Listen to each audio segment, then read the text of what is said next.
ஆட்டு பண்ணை வைக்கிறதுக்காக முதல்ல தீவனம் வளர்க்குறேன். இது ஃபுல்லாக பார்த்தீங்கன்னா வேர்க்கடலை போட்டிருக்கேன். அதுக்கு பக்கத்தில் இருக்கிறது ரெட் நேப்பியர், அதுக்கு பக்கத்தில் இருக்கிறது சட்டாரியா பில் அப்படின்னு சொல்லுவாங்கள்ல, அந்த ஆட்டுக்கான தீவன புல். அதுக்கும் அந்த பக்கம் லாஸ்ட்டில் அந்த ஒயிட் கலர் கவர் இருக்குது இல்லையா, அங்கே இருக்கிறது வந்து ஜிஞ்சுவா கிராஸ் ரூட். அந்த கிராஸ் வந்து நான் வளர்த்துட்ருக்கேன். ஏன்னா அதெல்லாம் ப்ரோட்டீன் கண்டென்ட் அதிகமாக இருக்குது அப்படின்றதுனால இந்த செட்டாரியா புல்லும் ஜிஞ்சுவா கிராஸும் நான் இப்போ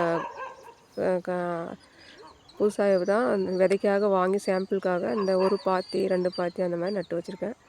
இந்த கார்னரில் இருக்குது அது பாருங்கள், அது ரெட் நேப்பியர் அது வச்சுருக்கேன். கீழே பாருங்கள், இங்கே மல்பெரி இப்போ தான் வாங்கிட்டு வந்து விதை கருணை நட்டு வச்சுருக்கேன். ஒரு 100 கருணை கிடச்சிது, வாங்கி இப்போ தான் பதிவு போட்டிருக்கேன்.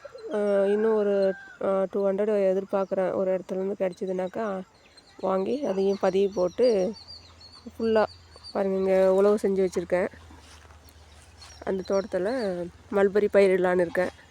இந்த பக்கம் இருக்கிறது பார்த்திங்கனாக்கா இது ஒயிட் நேப்பியர். இந்த அதுக்கப்புறம் அந்த பக்கம் லாஸ்ட்டாக தெரியுது வந்து சுபா. அது வந்து ஆட்டுக்கான தீவனம் தான் வளர்த்து வச்சுருக்கேன். கந்தவிலாஸ் கோட் ஃபார்ம் அப்படின்ற நேமில் கோட் ஃபார்ம் ஸ்டார்ட் பண்ண போகிறேன். அதுக்காக தான் இந்த ஃபஸ்ட்டு தீவனம் வளர்த்துக்கலான்ற நோக்கத்தில் தீவனம் வளர்த்துட்ருக்கேன். இன்னும் கொஞ்சம் வந்து அகத்தி, கல்யாண முருங்கைன்னு சொல்லுவாங்க, முள் முருங்கை, அதுவும் அந்த பக்கம் வந்து நாற்று பதிவு போட்டிருக்கேன்.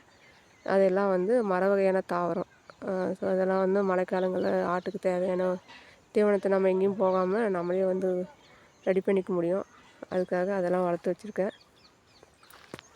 இந்த பக்கம் பாருங்கள், இது கொஞ்சம் சுபா தான் வச்சுருக்கு.